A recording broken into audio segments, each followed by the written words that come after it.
Welcome to the CBS Radio Mystery Theater Archives, the only YouTube channel which has the original classic episodes of the CBS Radio Mystery Theater in order with no ads. Thank you for listening, and now, enjoy the show.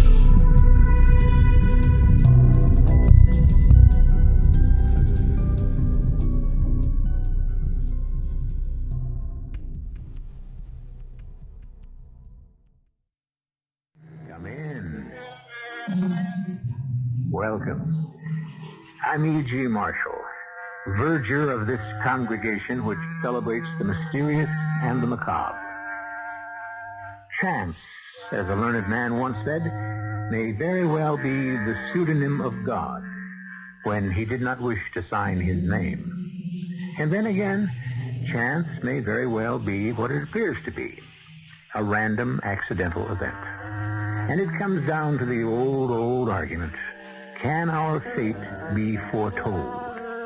Is our destiny signed, sealed, and delivered? Or do we have some room to maneuver? Our mystery drama, First Prize Death, was written especially for the Mystery Theater by Dann and stars Norman Rose. It is sponsored in part by all state insurance companies and Contact, the 12-hour cold capsule. I'll be back shortly with Act One. No living creature suffers from such poor public relations as the snake. Oh, lately the shark is hated and feared, perhaps even more, but the shark at least deserves his reputation. Of course, things fell apart for the snake when he did the devil's job in the Garden of Eden. It's a pity to hear him constantly maligned, to have his name used to describe traitors, liars, and other scoundrels, especially those who insinuate their way into the victim's confidence. Well, we unfortunately cannot cure the ills of the world.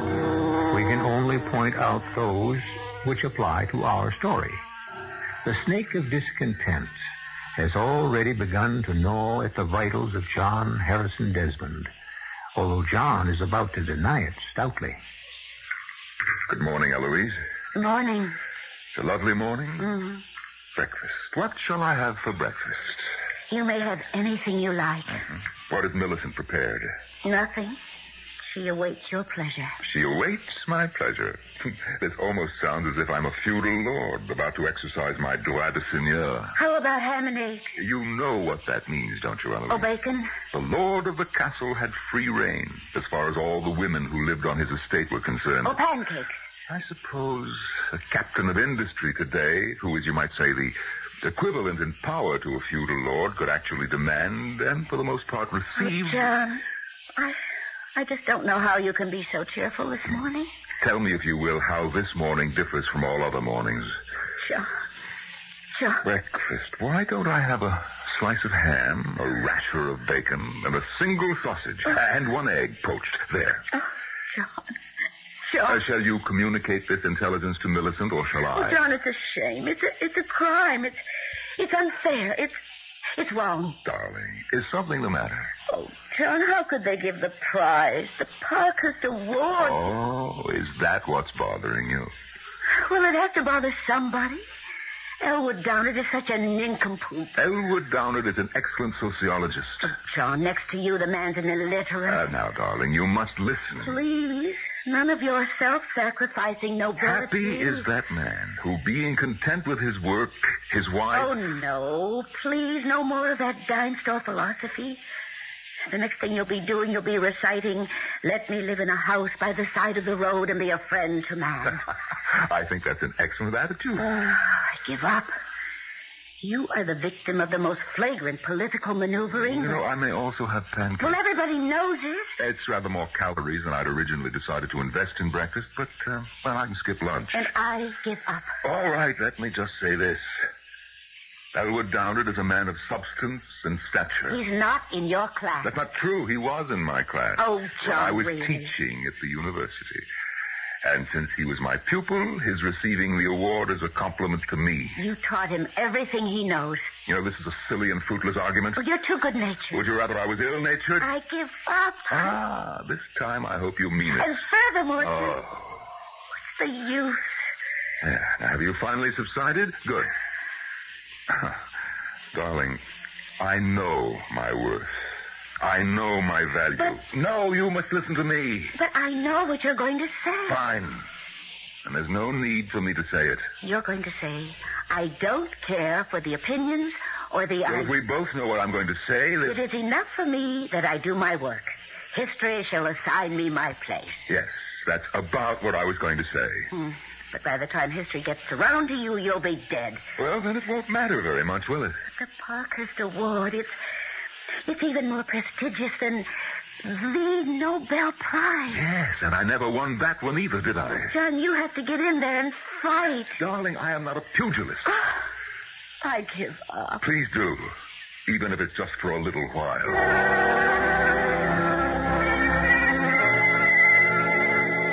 Busy, John? Oh, Spence, come on in. Well, we fed it all into the computer. The data looks pretty good. Now, how far away are we from the report? Well, no more than 6 weeks. But we know the conclusions. It's obvious. We're going to advise the Emir that the basic economic effort of his country should now be devoted toward developing the fisheries. I must say you've marshaled some brilliant arguments. Brilliant. Spence, tell me something. Sure. What? Well, never mind. Something bothering you, John? Well, it's just... Well, you know the old saying, if you're so smart, why ain't you rich? Well, look how smart I am. Why ain't I rich?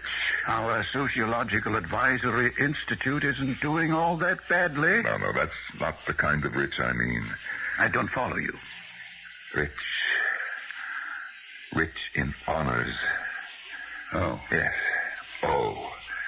Let me put it to you this way. I've been missing out on the Nobel, and I should have made the Parkhurst this year. What do you want me to tell you? Well, after all, I wrote the definitive work on... John, what can I say? I never thought that... You never thought what? That these awards meant anything to you. I'm only human. But you always gave the impression that prizes and medals were never really important. I have forgotten more than Elwood Downard will ever know. Look, in the long run, what does it mean?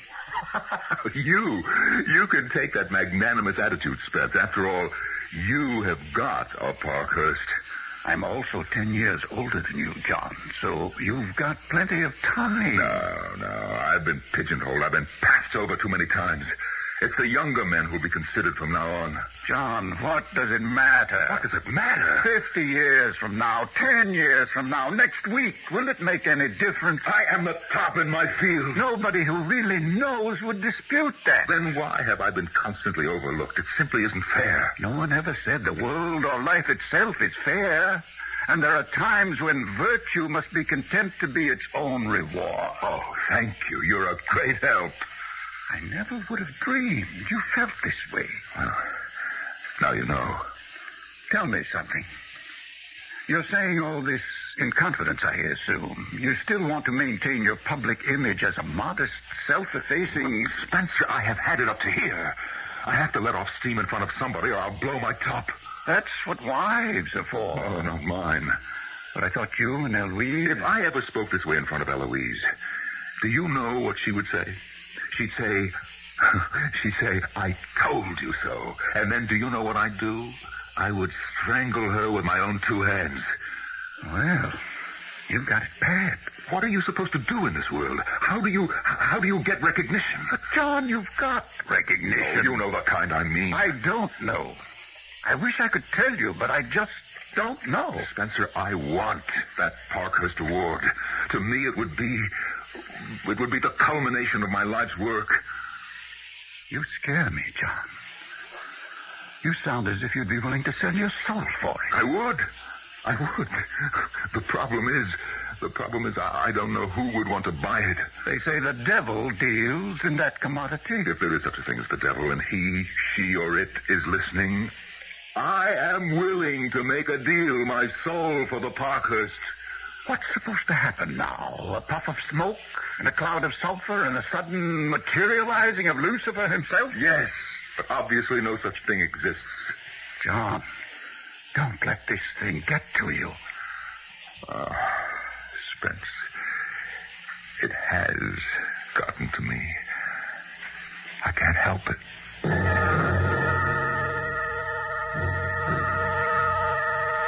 Mr. Strickland, we have two names for you. Dr. Peter Spencer and Dr. John Desmond. And who are these gentlemen, Mrs. Poole? Well, they run an organization called the Sociological Advisory Institute. Mm-hmm. Yes, it's one of these extremely prestigious research centers and think tanks. They will make the recommendation that will decide the future direction of the economy of this small country that seems to be of such interest to you. And do you have any ideas to the direction of their thinking? Oh, yes. We have an agent in their data retrieval section. Yes, it seems clear at this point that they will advise the Emir to develop a fishing industry. Oh, that's exactly what we were afraid of. That's what you paid me to find out, and now you know. We must find a way to convince the Institute to arrive at a different conclusion. My associates and I would like to know which member of the Institute will be instrumental in making the decision. In order that you may do what? In order that we may get him to change it. I am familiar with your methods, Mr. Strickland. I don't think violence can serve your purpose. Neither do I. Oh, bribery? Well, I am not sure you could buy either Dr. Spencer or Dr. Desmond with money. Again, neither do I, but surely, Mrs. Poole, you, of all people, should be aware there are many ways to buy a man, and usually money is the least important.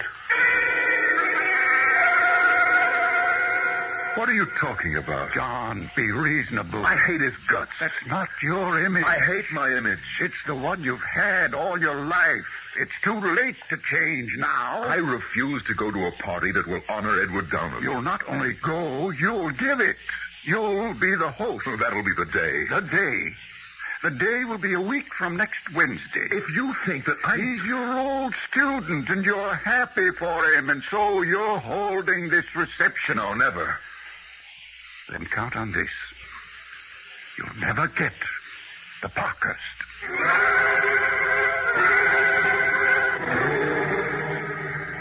You asked us to discover the kind of coinage one must use to bribe Dr. John Desmond. Mm-hmm. Well, as you can hear, we have inserted a recording machine in his office. Here, listen to this. Then count on this. You'll never get the Parkhurst. How will a cocktail party win me the Parkhurst? It's politics. It's mingling. It's being seen. It's being gracious. Oh, come on, John. You want the Parkhurst. You want it more than anything in the world. Well, have you heard enough, Mr. Strickland? Parkhurst. The Parkhurst Award. It's actually as simple as that. Excuse me, Mr. Strickland. Hmm? Are you saying that it is simple for your organization to obtain a Parkhurst Award? I'm saying, Mrs. Poole, it's simple to promise.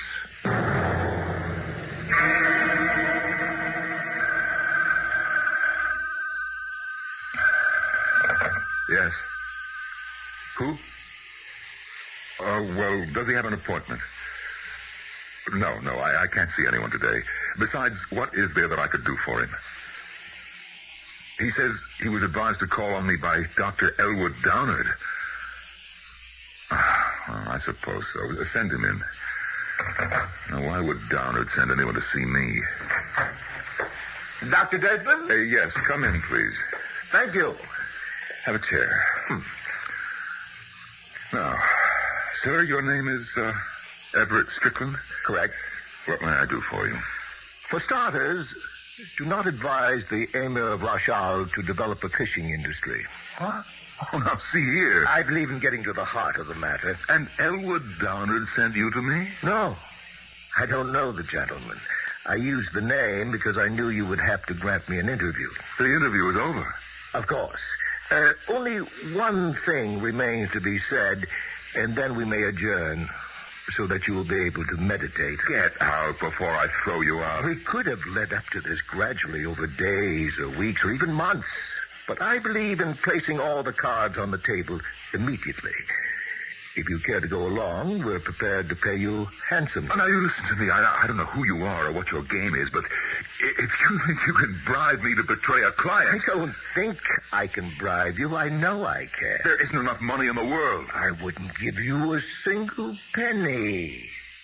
I'd give you what you want more than anything else. Will you be good enough to get out? I offer you the Parkhurst Award. Now, do you still want me to get out?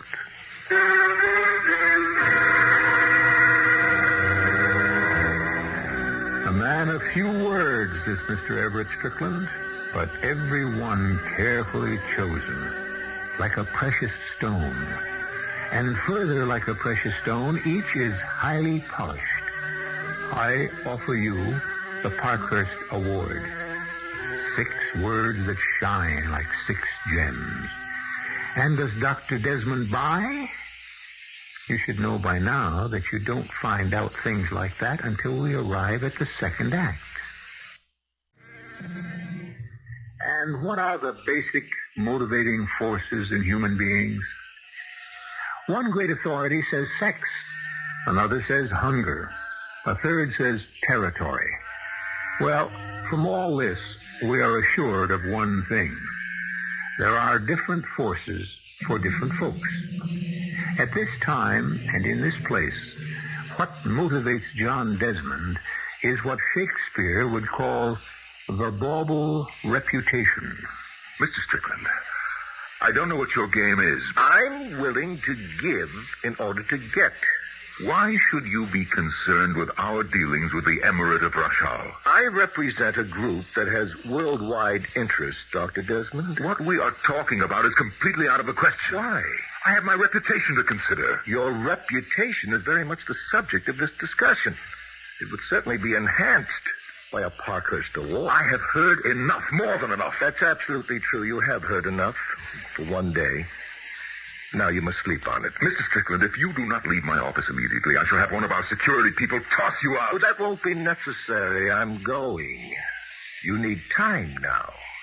Time to digest what I've told you. Oh, spare me any further pathetic attempts to talk me into it. No need for me to do that. In the end, you'll talk yourself into it.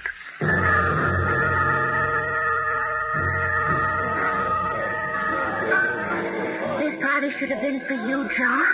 Darling, why don't you have a canopy and a drink and just enjoy yourself? That speech of yours, that eulogy to that nitwit Woody Downward. His name is Downard. Oh, Downward, I have a husband who's content to play second fiddle to his inferiors. Oh, here comes the great man now. No doubt he intends to patronize you. I'm going to get lost in the crowd. Eloise. Oh, well. John? Oh, yes, Elwood. Thank you for this very cordial affair. Sure, it was my pleasure, Elwood. There's a plan afoot to establish a series of seminars to be held in Washington, the Elwood Downard Research Series. It would be attended by top people in government and education. The Elwood Downard Research Series. Of course, my name guarantees the success of the project. Oh, yes, I'm sure. I'm assembling a panel to run the thing, and I may have an opening for you. An opening? You could do yourself a lot of good, John. Actually, being on my faculty would be quite a boost for you. Yes, it would. It'll prove that you're back in the mainstream. I never thought that I left it. Well, of course not, John. It's just that there seems to be an impression that,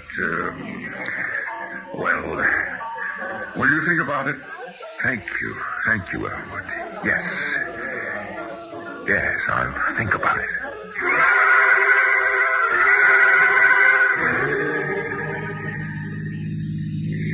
What was I thinking of the whole evening? I'll tell you. I don't believe I asked you, Eloise, dear. You should have been the guest of honor at that party. You should have been the Parkhurst Medalist. Why are we stopping here? Because I have something vital to tell you. What's that? Shut up. John. I don't know any other way to put it. I don't want to hear another word about Elwood Downard or Parkhurst prizes. But John, darling, I'm only trying to... I know you're only trying to inspire me. Well, is that bad? In this case, it can lead to a catastrophe. John. You want me to have recognition, fame. Well, is that so terrible? These things are not to be, and they're not for me. I won't have you talk that way. Well, I must. Do you understand? I must. You have no right to give up. Eloise, do not weaken my resolve. What resolve? I am willing to accept the hand that has been dealt to me. Please don't make me dissatisfied. But I'm only You trying keep saying that you're only trying. And I must tell you to stop. Just stop right now, right here. Never, Eloise, never say another word to me about winning an award. But I don't understand Let's just leave it at that. Don't push me. I'm having a hard enough time as it is. John, what do you mean you're having a hard time? Eloise, the discussion is over. For good.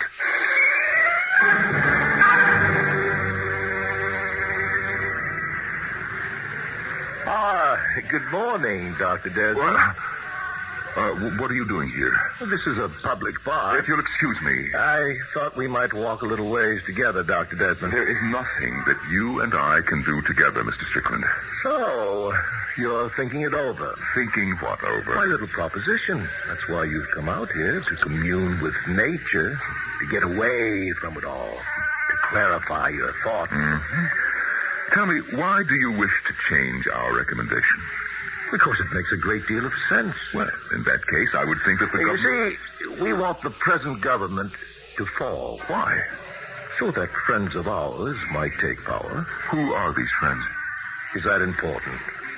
All that matters is the Parkhurst Award.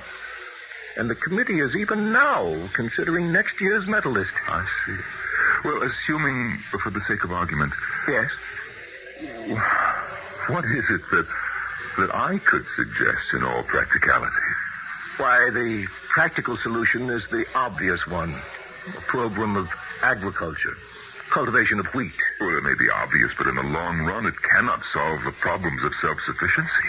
Your solution to use the offshore waters and the inland lakes is an inspiration, but it's premature. Oh, but still, it's the only real hope for the salvation of the country. Would you like to win the Parkhurst? Oh, I would never consider such a bargain. Never. But, well, listen. I mean, assuming for the sake of argument, just suppose. How could you guarantee that? There are 5 members of the selection committee. We control 3 of them. The majority. What do you mean, control? Or let us say we are aware of certain intimate details in their lives which could cause each of them no end of embarrassment. Ah, you could blackmail them. In a word, yes. Oh, well, I could never consent to such a thing. You need that award, Dr. Desmond. Unless, of course, you want to be patronized by Elwood Downard for the rest of your life. It's a rather cruel world. Ability simply isn't enough. The lily has to be gilded. Well, it's your decision. Oh, now, listen, not that I could even consider such a thing, but how could I be sure? An extremely important question. We will deposit the sum of $1 million into your account at the bank of your choosing. If we are unable to deliver the prize, the money becomes yours. Now, surely we don't intend to lose that kind of money. And you can guarantee that prize? We know for a fact that Silas Halverson, one of the committee members, had an unfortunate encounter with a young lady during his youth. That Professor Emery Winston... No, please, I don't want to know about it. Well, Doctor, what is your answer?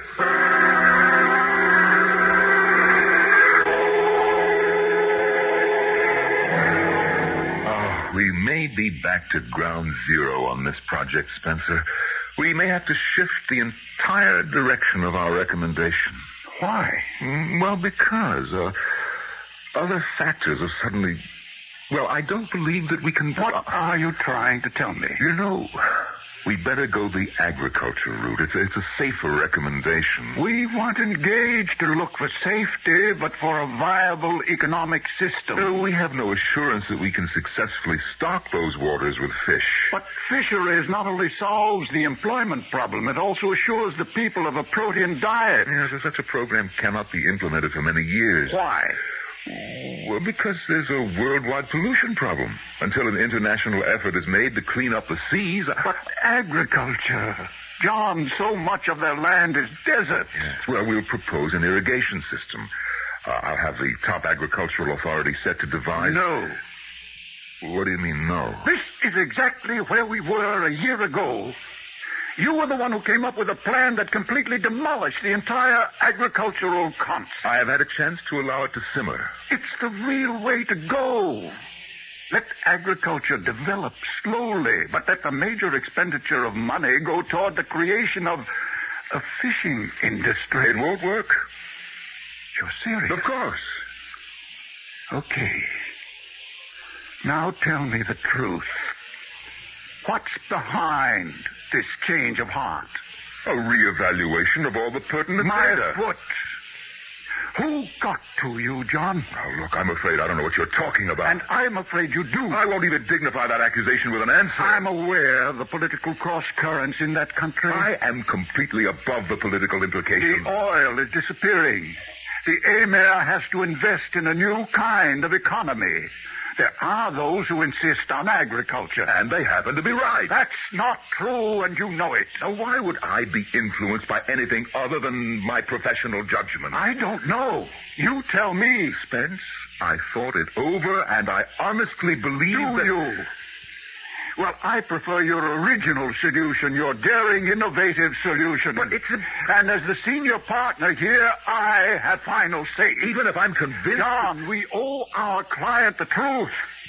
And the report we will ultimately deliver is the one that is concerned with the truth. You cannot pull rank on me, Spencer. Don't force my hand, John. I'll submit an independent set of conclusions to the Emir. Then in that case, I'll pull more than rank. I'll pull prestige.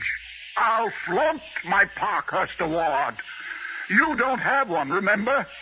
And I'll tell you what else I'll do. I'll hire Elwood Downard to put his name on the report. Another Parkhurst Medal. You couldn't do a thing like that. Don't force me.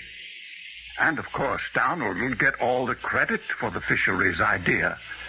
Anyone who may have thought he lucked into the prize before will now admit he's a genuine genius. But, Spencer, I am sincerely No, convinced you're not. that...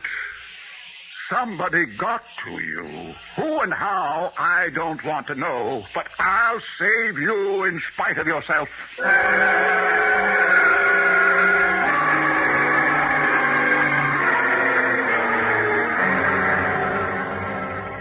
I thought we had a deal. Yes, so did I. So what's the problem? It's not a what. It's a who. Yes?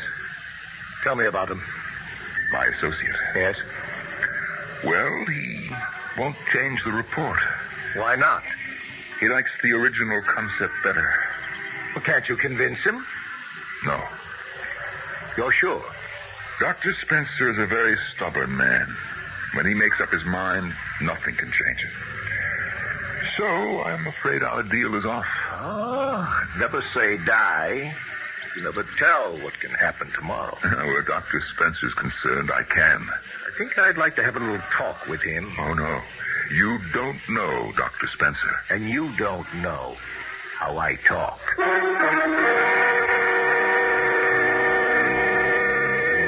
How does he talk? So far, he always seems to have what everybody wants. He has no trouble selling his programs. A most persuasive man is this Mr. Everett Strickland. But what has he to offer Dr. Spencer? We shall find out when I return in just a few moments with Act 3. Every man, they say, has his price. The tag on Dr. Desmond has already been displayed. It is the prestigious Parkhurst Award. Now it has become necessary to buy Dr. Spencer. How much does he go for in the marketplace? Well, Mrs. Poole, what can you tell me? Nothing, I'm afraid. I can't believe that. Oh, why not? Every man has an Achilles heel. He has to be vulnerable somewhere. Ordinarily, I would agree. But Dr. Spencer is evidently the exception to prove the rule. What does he want? He's satisfied with what he has. What does he want to keep hidden? I tell you, he has absolutely no vulnerability. Then perhaps another method of handling the doctor is indicated. I'm sure of it. I shall return your guarantee, Mr. Strickland. Why? Because I cannot keep my part of the bargain. Why not? Dr. Spencer's mind is made up. That's true. He has me effectively blocked from presenting a different report. That's true, too. Well, then, what are you saying? I'm saying that we shall endeavor to unblock the good doctor. How? How do you think? Well, I haven't the faintest idea. Oh, yes, you do. You foresaw this moment from the split second you decided to accept my offer. Well, which moment? The moment in which you would know that Spencer has to be killed. Oh, no. Did you actually think Spencer would allow a 180-degree turnaround? I had every confidence in my ability to convince him. Play with the truth if you will, Dr. Desmond. Lie to yourself if you must. Do whatever is necessary to placate your conscience. But please, respect my intelligence. Well, I won't stand for murder. You will eventually. The deal is definitely off. You'll talk yourself into it eventually. Oh, no, never. You may have lost your freedom of operation. I don't understand. You may have to kill Spencer. I may have to kill him. Are you mad? In self-defense. I can't believe that I'm having this conversation. Spencer isn't threatening my life. In a very real sense, he is. Listen to this tape. What's behind this change of heart? Well, that's Spencer. Where did you... It's a tape of the conversation you held with Dr. Spencer in your office. How did you ever get that? We have your entire conversation. But listen to this very illuminating line. Somebody got to you, John. Who and how, I do not wish to know. But I'll save you in spite of yourself. Now, consider the implications of that statement. Dr. Spencer questions your integrity. He's convinced you've been bought off. He's convinced of no such thing. If you like to whistle in the dark, go ahead. But the partnership of Spencer and Desmond is coming to an end. And you know it. And soon everyone will know that Spencer threw you out. That's not true. It's... Now or later, Dr. Desmond? Now or later what? When do you intend to accept reality and see what it is that you must do? Oh, I could never agree to murder, to the killing of anyone. Go ahead. Tell yourself. For any reason. That's a noble sentiment. At any time. Once again, take a while. As long as you need to talk yourself into it. How's that final chapter of the report coming, John? Well, I'm working on it. I'm sorry. We had those words. Well, Spencer, it was just a review of the facts of life. What facts? Oh, there's an old Civil War saying, them as has gets. Meaning what? Meaning it's not what's in the brain, it's decorations on the chest. I see. The fact is that I know more than you and Downard put together. But what do brains have to do with it? You have the credentials, and that's enough to put me in my place. I never realized that credit, honors, prestige means so much to you. You mean you never thought that I was human? Hmm? I'm sorry, John. So am I, Spence. So am I. How sorry, you'll never know.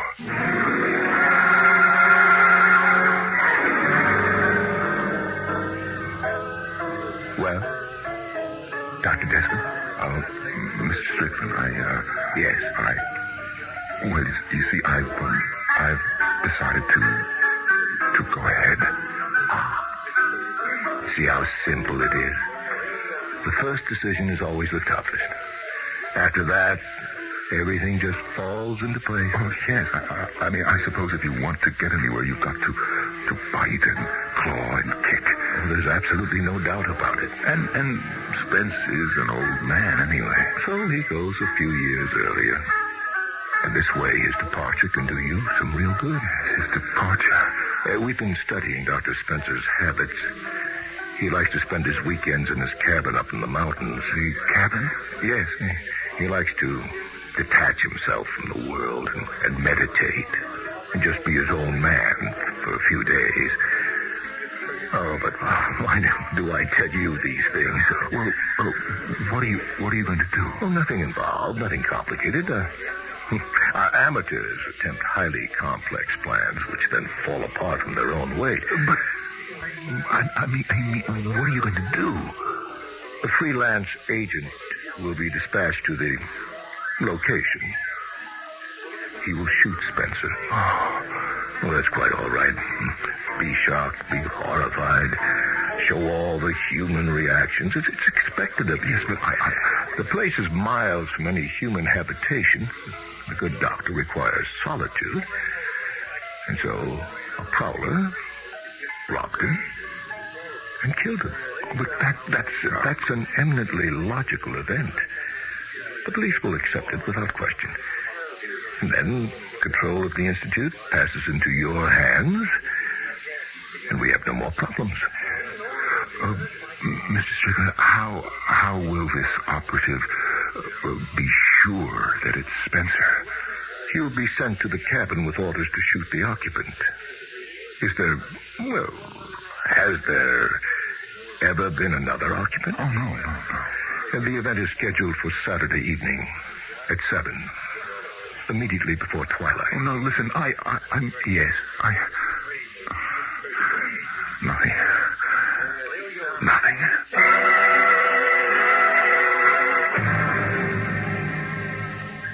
Eloise, what time is it? 3 o'clock. John, what's the trouble? Nothing. I don't know why you just want to sit indoors on such a glorious Saturday afternoon. Well, I just feel like sitting indoors. Is there a law against it? Oh, excuse me. What time is it? I just told you. Well, tell me again. It's almost a minute after 3. John, please tell me what's wrong.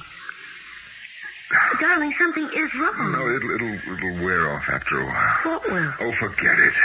Well, this is no way to have an intelligent conversation. Who says we have to have an intelligent conversation? Who says we have to have any kind of a conversation? Well, excuse me. What time is it? 1.5 minutes after 3. Do you want some coffee, tea, a drink?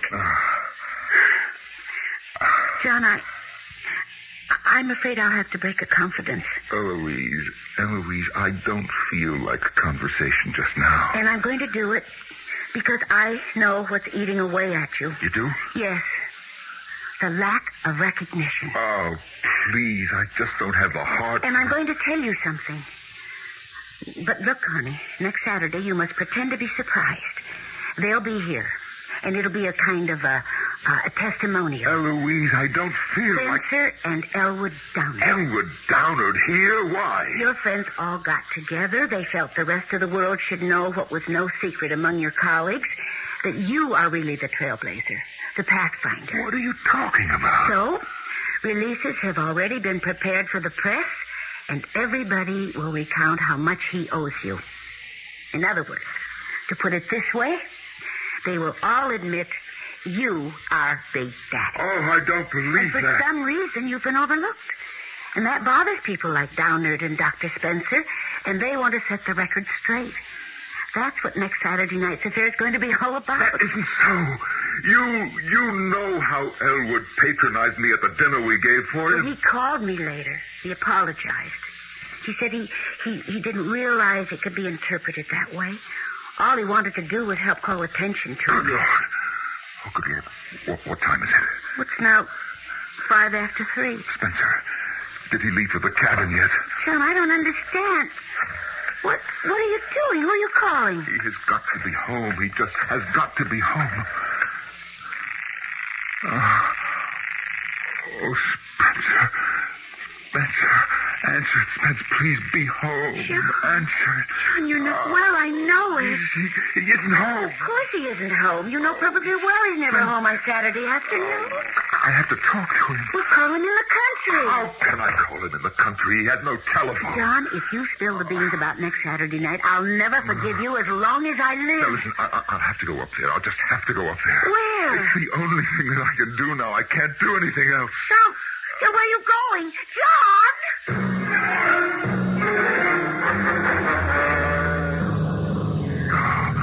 Oh, Spence. Spence. Spence. Spence, are you in there? Spence. Oh, good Lord, am I too late? Spence. Spence. Oh, thank the Lord. I'm in time. He's not here yet. Now, what I better do is go back along the road and stop him from coming up here. Turn around, Dr. Spencer. Oh, no, wait. I'm not Dr. Spencer. Quit thinking, pal. You see the gun in my hand, so naturally you're going to deny your old Doc Spencer, but it's no good. I was told you'd be up here. Now, look, I can explain. Oh, nobody has to explain nothing. No. You know what I am? I'm an assassin. But you're making a mistake. I could have shot you in the back just before. Look, try to understand what I'm saying. Ask me why I didn't shoot you in the back. I'll tell you. It's because a man should make his peace No, please. with it, whoever, whatever he believes in, just before he goes. No. Now, you got 1 minute. No, please. It's the tradition of the profession. But I tell you that I am not. Is that how you want to spend the last minute you got in the world? You're making a mistake. Don't look at the gun. Just close your eyes. I'm very good. Oh, please. I'm very professional. You won't feel a thing. You won't know a thing. Hit the ground. John. John. I'm not dead. Spence. This man, who? I'm afraid he's dead. But he was going to kill you. Oh, Spence. The first prowler, the first robber we've ever had out here. I'm afraid to look closely. He's dead, isn't he? Yes. Yes, he's dead, Spence. Lucky I was out hunting and I had my rifle. Oh, Spence. Can you ever forgive me? Forgive you for what? Well, you see,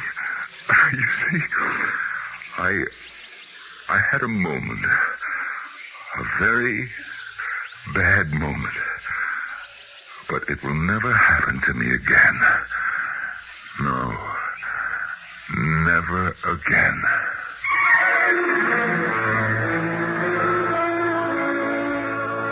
He did, and it didn't. And the following year, the committee nominated him for the Parkhurst Award. And when he accepted it, he made a brilliant speech to the effect that the world's greatest honors are the ones a man receives from his colleagues. I shall return shortly.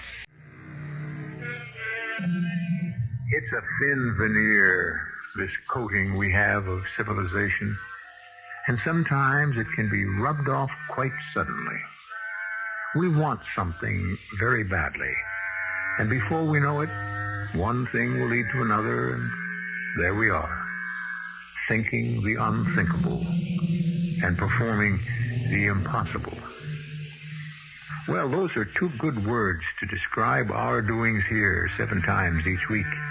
The unthinkable and the impossible. Join the fun. Our cast included Norman Rose, Evie Juster, Roger Dekoven, and Sam Gray. The entire production was under the direction of Hyman Brown. I hope you enjoyed this episode of CBS Radio Mystery Theater. If you've enjoyed this and want to hear more,